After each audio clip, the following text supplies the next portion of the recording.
So for those of you who don't know, I was at America Fest 2025, and you could obviously tell that Charlie was gone. As Elijah Woody said, go follow him. You can tell that there was not a lot of mentorship. It was more of bickering and arguing, and I get you're trying to like prove me wrong and like all this, but like guys, Charlie Kirk would have won a piece. If Charlie Kirk was still here, I know that people would not have acted the way they did.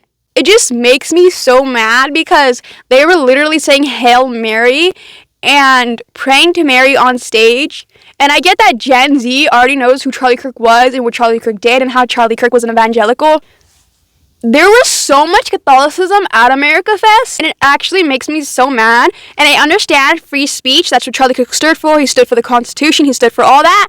But nonetheless, Gen Z is rising up the next generation, Gen Alpha. And as TPU was saying, in Gen Z growing up and taking over, why was there so much Catholicism? Charlie Kirk, his leadership, would not have wanted that. Charlie would have put more Christians, more mentoring to help like Gen Alpha and the younger Gen Z to grow up, have their voices, educate themselves, and TP would say would empower them, but I don't see really empowerment if they're just arguing and bickering with all the prove me wrong, I bet you can't do this, because they're just basically using Charlie Kirk's words, prove me wrong, his tent revivals, as like, they're saying arguing now is debating, like, that's not what Charlie Kirk wanted. Charlie Kirk wanted peace. There was no mentorship. There was a lot of Catholicism happening. And I have Catholic friends. My vice president in my Club America chapter is Catholic, and I love him so much. But Charlie Kirk would not have wanted this. And it makes me sad. America Fest was not good. It wasn't good.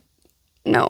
So much confusion. There was no peace. There was not a lot of mentoring going on. There was so much Catholicism. And as Gen Alpha and the younger Gen Z growing up, this did not align with Charlie's beliefs and leadership. That's my issue. It did not align with Charlie's leadership and beliefs.